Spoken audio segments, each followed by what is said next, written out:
transition has been interesting. That initially, from our roots in the 1830s, 40s, that the river was seen primarily as a utilitarian object. It was you got from A to B, you loaded from boats, and you threw stuff in the river. The evidence of that was still here when I came in the 1980s. I mean, all the buildings turned their backs on the rivers. Right. And then at some point, about in the 90s, we became smart and realized that the rivers were actually enormously good attractions. And then the city started introducing the river walk along the Milwaukee River. With the success of that, because that increased land prices to either side, which meant that there were condominium developments, more people moved to the city, higher property tax. That's a good thing. More attractions for people to come when they were downtown. So the Riverwalk's been a huge success. What it's also spurred is a lot more development on other aspects of the three rivers in the city as well. So we've moved from kind of like utilitarian to appreciation of the value concept of water to, which has meant that there have been Riverwalk development, Riverwalk guidelines that are used to make sure that the public has access to the rivers and to make sure that it's done well, it's done architecturally in a way that's kind of good. The Riverwalk work in the Third Ward is really very, very interesting, very nice. What's happened in the last 3 years is that there's been a reaction to waterfront development to actually try and stop it. And we now have a water protection policy in the city, which is actually okay.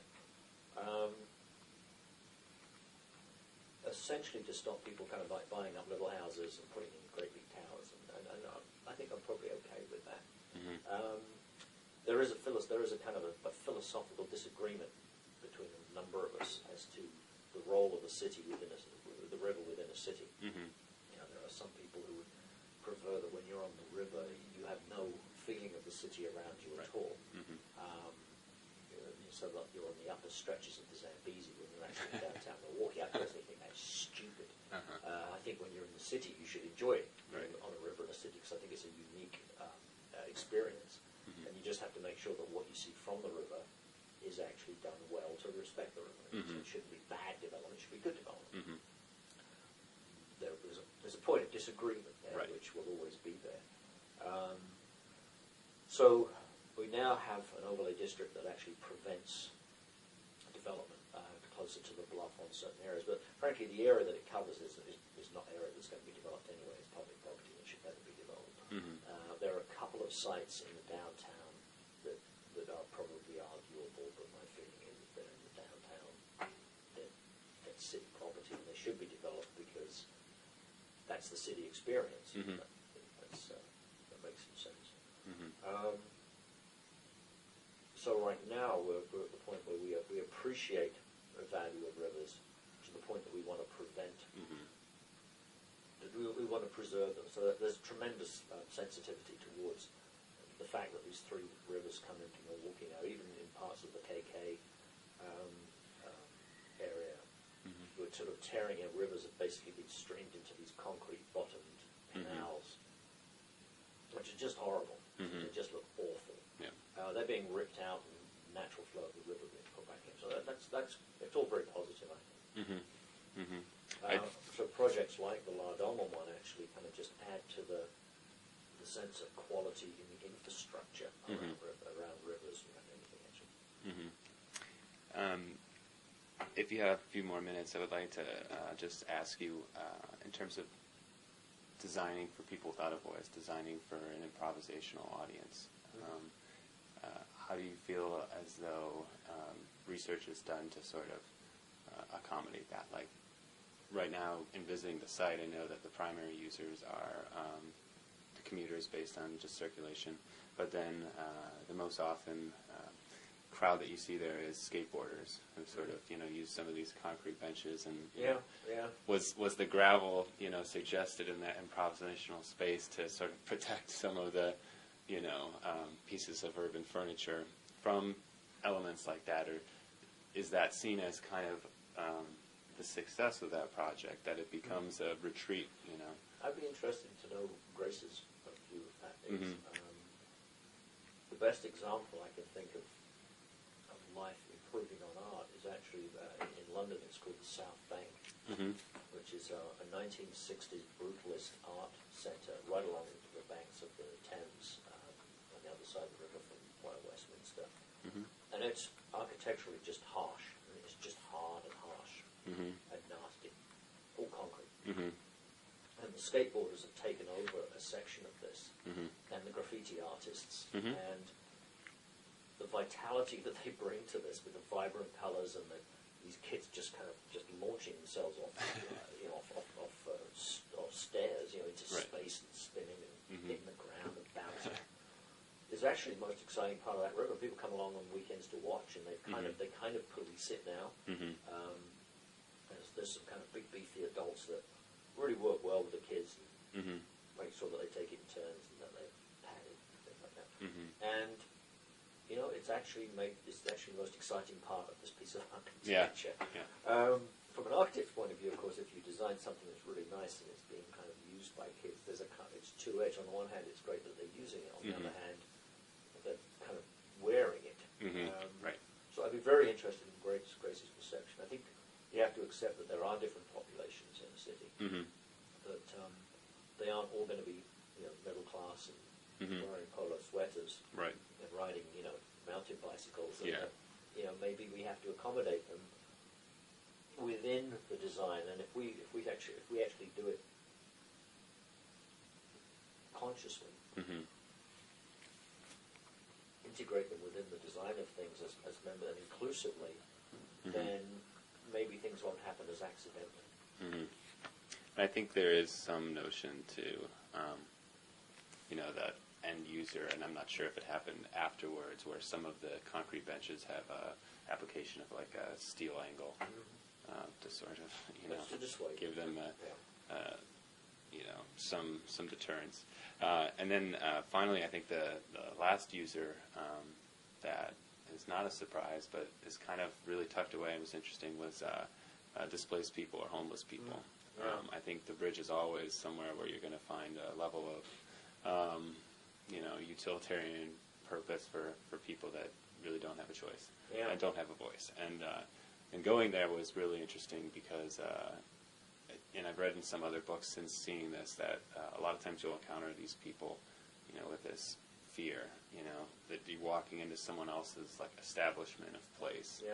And I ran into a couple of gentlemen down there who, were just absolutely, delighted that I was taking some interest in the space that they were at. And interesting one. I'm thinking of projects that have actually kind of tried to do things that respond to homeless people. I've seen it done in areas where they try and prevent people sitting down. The surfaces are either spiked or made sufficiently uncomfortable that people will not tarry, which doesn't strike me as being a great. But I've seen it done. Or probably the most classic example is in San Francisco, where they designed a park that actually catered to homeless. With running water, they had a lot of these sort of circular things that people could sleep in. I don't know if that's still there. That was a long time ago now. Do you remember the name of that park? Or the district? Nah, I think it's because of like Freedom Park. Or okay. It was a long. It was I'm sure I can Google that. But they actually kind of created. I mean, it looked like kind of play, play equipment, but in fact they were kind of like parts of sewage pipes that were basically people could sleep in. And, it was actually a park where the homeless were, so they basically said, well, let's make it a park that looks nice, but is actually accommodates them. So then,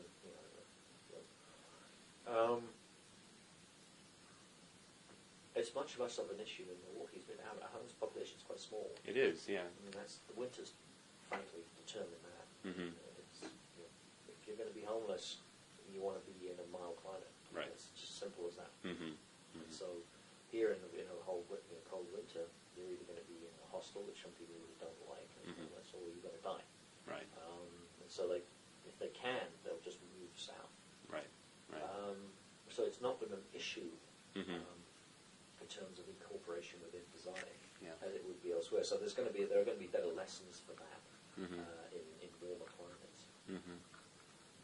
I was looking at some other cities in terms of infrastructure and displaced people, and it's interesting that Las Vegas has a large community, whether this is something you've come across or not, that lives in the overflow sewage canals because there's so much impervious surface, and I think a dozen or so are killed every year because they're not able to get out of these mile-long tunnels before the water comes in. And Miami is another situation. There's a bridge down there. I think it's called the Tuttle Bridge. I think they changed the name of the lady it was designated for because there was a law that was instituted saying that sex offenders needed to stay outside of the city limits. And because there's no defined notion of property under this bridge, there's become this huge community of sex offenders that is, So I think it's interesting to say that the infrastructure has to accommodate, or anticipate kind of the the need for survival for different people, and I thought that was kind of an unexpected angle that looking at this sort of topic touches into. And talking with Professor Sane, he was saying he's very as into the ideals of social justice and designing for those who may not have the opportunity to give input, but he was sort of pushing me to say maybe you should look at not infrastructure and public space, but public space and kind of marginal people, marginal space. So I think I'd like to maybe look at public space from a perspective of saying how does the infrastructure change that, and look at different scales, and then say at what scales, in climates and such, does that become an issue. And I guess if I can ask one more poignant question, it would be: do you think this experiment is a prototype that can be sort of developed at a similar scale? Do you see any specific instances with the amount of bridges in Milwaukee that this might, enrich another area, or do you see this as very, very site-specific?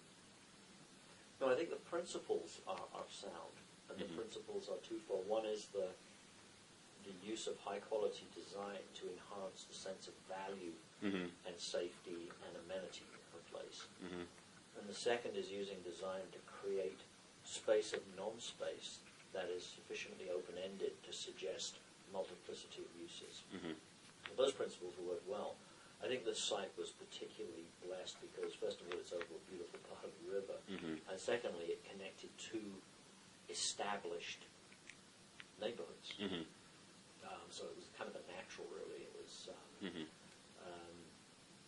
I'm sure there are other conditions like that, but I've not investigated them where they are. Right now, I'm really interested in kind of spaces like under the 794, which I think are. I actually think like Under the Whole Bridge is an amazingly powerful landscape. Right. I love that landscape down there. And I like being down there. It's just there's no reason to be down there unless you're parking your car for some of it. The scale is so immense that fantastic. From being under the hub with all that going on. I was saying to one last week, my most evocative memory of Austin, Texas, was going to some barbecue place, where they kind of bring out these plates of food. It was like roadkill. And just tons of food. And we're in this wooden shack under a freeway at night that's lit up. There are trucks hurtling across, and there's a really loud band playing over. I mean, it was just great. It was so Texas to me. But it was because you were in this sort of this post-apocalyptic landscape that made it so exciting.